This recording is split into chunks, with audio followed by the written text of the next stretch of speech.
আসসালামু আলাইকুম। মোহাম্মদ রহমান, ভালোবাসা বাংলাদেশ থেকে বলছি। আজ 30শে সেপ্টেম্বর 2024।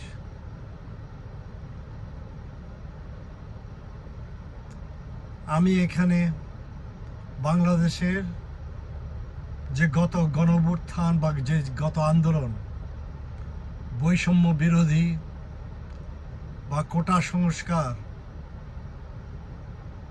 বা যেই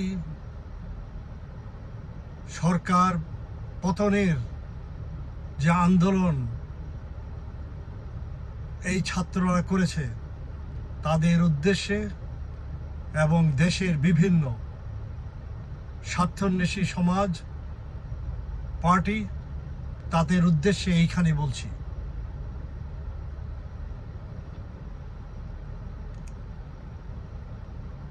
5ই আগস্ট আমাদের যে গণঅভ্যুত্থান হয়েছে, তার জন্য প্রথমেই আমি বাংলাদেশের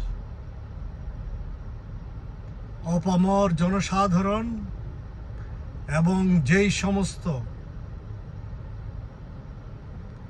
ছাত্র নেতা কর্মী যারা জীবন দিয়েছেন, তাদের জন্য আল্লাহর কাছে মাগফিরাত কামনা করছি।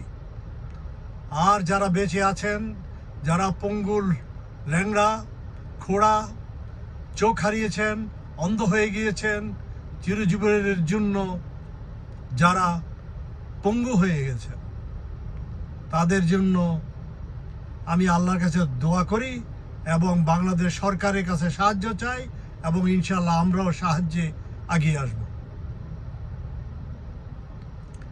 এখন এইখানে আমার কথা হচ্ছে, বাংলাদেশের এখন প্রচুর ইউটিউবার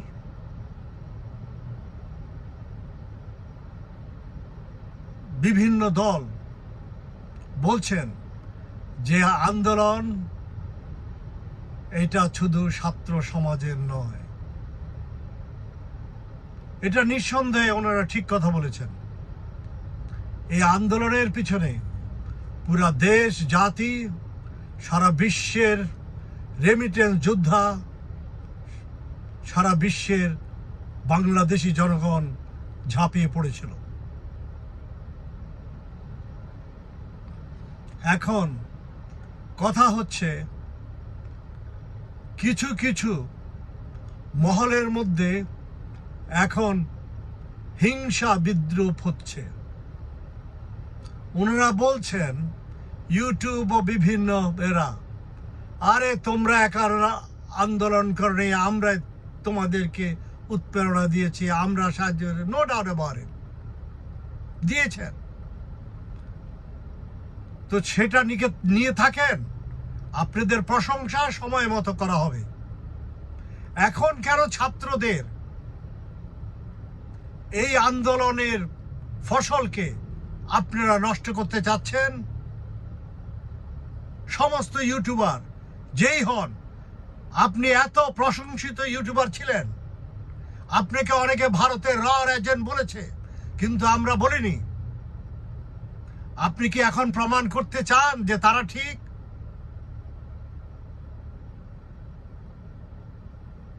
এখন আপনি যেই কাজ করছেন, ছাত্রদেরকে নিচে নামিয়ে, এতে তো আপনি ভারতেরই সাহায্য করছেন। ছাত্রদের মধ্যে দ্বন্দ্ব বাঁধিয়ে, দেশের জনগণের মধ্যে দ্বন্দ্ব বাঁধিয়ে, আপনারা কি সবর করতে পারেন না? সবর করতে পারেন না? আপনারা কি অপেক্ষা করতে পারেন না? ছাত্ররা ডক্টর ইউনূসের সাথে আছেন এবং কিছু একটা তাদেরকে সময় দেন। 1.5 মাসে তো যথেষ্ট করেছে। এত হাই হুতাশ কেন আপনাদের? হ্যাঁ, 16 বছর আপনারা পিটা খেয়েছেন, সহ্য করতে পারছেন, এখন সামান্য একটু সহ্য করতে পারেন না? ছাত্রদের যে সুনাম, আপনাদের কেন গায়ে চুলকায়? আপনারা তো তাদের অনেক অনেক বয়োজ্যেষ্ঠ, আপনাদের তো বরং আরো প্রশংসা করা উচিত। হ্যাঁ, ডাক্তার ইউনূস একটা ভালো কথা বলেছে, আমরা হ্যাঁ এই ছাত্ররা করছে, তাদেরকে আরো উৎসাহ দিবেন। আপনি কাউকে মনে করেন এই আন্দোলন এখানে শেষ? আপনারা যদি তাদেরকে আজকে নিরুৎসাহ করেন, এই যে আওয়ামী সন্ত্রাসী ভারতীয় বাহিনী যে বসে আছে কোটি কোটি হাজার কোটি টাকা নিয়ে দেশকে এখন বিভিন্ন সমস্যার মধ্যে ফেলছে, আপনারা কি তাদেরকে উৎসাহিত করছেন না? জামাত ইসলাম বলছেন আমাদের 500 এত জনের মধ্যে আমাদের 400 এত জন আমাদের ছাত্র শিবির ছিল। ওকে, যদি থাকে আলহামদুলিল্লাহ, বি পেশেন্ট। এখন এখানে চুলকায় লাভ কি? এইখানে ছাত্রদেরকে নিচে নামায় লাভ কি? এটা তো আপনাদের সন্তান, আপনাদের ছেলে। ভারতের সাথে আপনারা বন্ধুত্ব করবেন। দেখেছেন কি হয়েছে হিজবুল্লাহ নাসরুল্লাহ, দেখেছেন প্যালেস্টাইনের প্রধান কি হয়েছে। মাসাদের সমস্ত এজেন্ট তাদের ভিতরে ঢুকে গিয়েছে। এবং বাংলাদেশে আমি জামাত ইসলামী নেতা কর্মী সবাইকে, ছাত্র শিবির বিএনপি সবাই নেতার কর্মীকে বলি, আপনাদের ভিতরে র এবং জাস এবং মাসাদ ঢুকেছে, এখনই পরিষ্কার করতে হবে, নাইলে সেই পেজারের মতো প্যালেস্টাইন লেবাননে যে পেজার দিয়ে শত শত মানুষকে হত্যা করেছে, আপনাদেরকে হত্যা করার দেরি হবে না। আপনারা নিজেদের মধ্যে বিভাদ সৃষ্টি করে দেশটাকে অশান্তির দিকে নিচ্ছেন। কেউ বলছে ইলেকশন ইলেকশন, আরে বাবা আগে দেশটা ঠিক হোক না, দেশটাকে ঠিক করতে দেন। বেচারা ডাক্তার ইউনূস চেষ্টা করতেছে, হাজার হাজার কোটি টাকা আনতেছে, এবং আপনারা যদি তাকে সহযোগিতা না করেন, সমস্ত চতুর্দিকে চোর, 16 বছর চুরি করে সব বরবাদ করে দিয়েছে, আর আপনারা এখানে অশান্তি সৃষ্টি করতেছেন। এখন আপনারা ক্রেডিট নেওয়ার জন্য আমার 400 জন, আবার এখান দিয়ে বিএনপি বলতেছে আমার 500 জনের শহীদের মধ্যে আমাদের 450। আরে বাবা, হয়েছে শহীদ, অপেক্ষা করো না কেন? দেশটাকে ঠিক হতে দাও। তোমরা কামড়া কামড়ি করে করছো, ছেলেদেরকে কেন অ্যাপ্রিসিয়েট করো না, যেন আগামী আন্দোলনে ছেলেরা ঝাঁপিয়ে পড়তে পারে। এক মা বলেছে, আমি আর এই ধরনের বাচ্চা জন্ম দিব না যে দেশের জন্য জীবন দেয়। কেন? আপনাদের বেঈমানির জন্য। আপনারা দেশকে ভালোবাসেন না, আপনার ক্ষমতা আর ফুটানি আর নিজের নাম ফুটানোর জন্য। ডাক্তার শফিক, আপনাকে কেন এতবার ইয়ের মধ্যে আসতে হয়? আপনি চুপ থাকতে পারেন না? এখন আপনাকে বক্তৃতা না দিলে হয় না? আপনার ছেলেকে ঢাকা ইউনিভার্সিটির প্রধান বানাচ্ছেন, আপনিও কি পরিবারতন্ত্র বানাইতে চাচ্ছেন জামাত ইসলামের মধ্যে? আওয়ামী লীগ বিএনপি তো পরিবারতন্ত্র ছিল, এখন তো দেখা যায় যে জামাত ইসলামও পরিবারতন্ত্র হচ্ছে। জামাত ইসলামের যেসব কর্মীরা, বড় দুঃখ, আমাদের দেশের নেতা কর্মীরা কখনো তার নেতার দোষ শুনতে চায় না।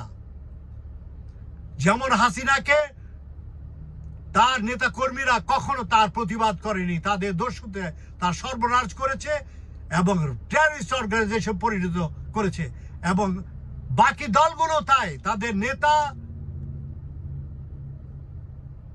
হচ্ছে তাদের সব নেতা, তো তাদের আল্লাহ না। কেন তার সমালোচনা করা যাবে না? কেন তার প্রতিবাদ করা যাবে না? একটার পর একটা ভুল করে যাচ্ছে ডাক্তার শফিক। এর থেকে একমাত্র এখন দেখছি তারেক জিয়া একটু কনস্ট্রাকটিভ কথা বলছেন, কিন্তু সমস্যা হচ্ছে তারেক জিয়ার বিএনপি তারেক জিয়ার হাতে নাই। এই ভারতের দালাল মির্জা ফখরুল এবং তার আশেপাশে আরো আছে তারেক জিয়া। আপনি ইমিডিয়েটলি তাদেরকে লাথি মেরে দল থেকে বের করে দেন। এরা আপনার সর্বনাশ করবে, আপনি উঠতে দিবে না, আসতে দিবে না। যত সহসা যত শীঘ্রই জামাতে ইসলাম বিএনপি আপনার সঠিক হন এবং এই বিপ্লবী ছাত্র আন্দোলনের বৈষম্য বিরোধী ছাত্র নেতা কর্মীদেরকে আপনারা বলেন, আমরা যদি তোমাদের বিরুদ্ধে কোনো কিছু ভুল করে থাকি, উই আর সরি। আমরা তোমাদেরকে ভালোবাসি, আমরা তোমাদের পক্ষে আছি, আমরা তোমাদের পক্ষে দাঁড়াবো এবং থাকবো। তাইলে বাংলাদেশের সমস্যার সমাধান হবে। এই ভারত, এই যে কুকি চীন, এই যে চাকমা, এই যে সমস্ত গন্ডগোল করছে, এই যে বাইতুল মোকাররমের ইমামকে পিটিয়েছে, মুসল্লিদেরকে পিটিয়েছে, ফরিদপুরে এইসব ঘটনা করেছে, কখন হয়েছে? ডাক্তার শফিকুর রহমান যখন বলেছেন আমরা তাদেরকে মাফ করে দেব। যখন আপনি বলতেছেন আমরা ভারতের সাথে বন্ধুত্ব করব। ফকির বলছে যখন আমরা ভারতকে কোনো আমাদের দেশের ভিতর কোনো বিদেশি সন্ত্রাসী ভাই রাখবো না। আরে আমরা তো সন্ত্রাস দেশ নয়।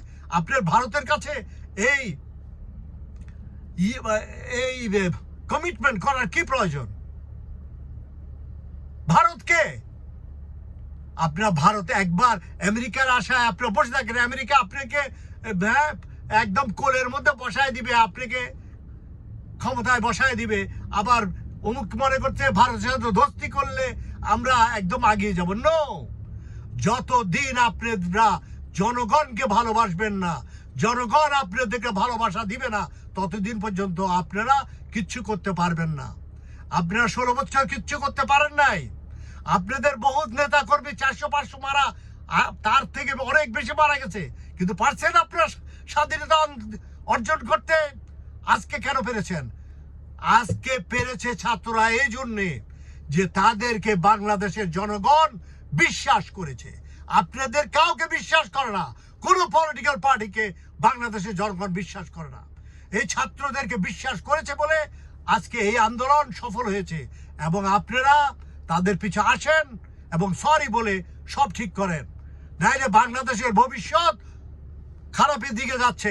ইনশাআল্লাহ আমরা এই ছাত্রদেরকে নিয়ে হয়তো আরেকটা আন্দোলন করব, তখন বাংলাদেশের সমূলে আপনাদেরকেও লাথি মেরে আমরা দেশ থেকে বের করব ইনশাআল্লাহ। বাংলাদেশ জিন্দাবাদ।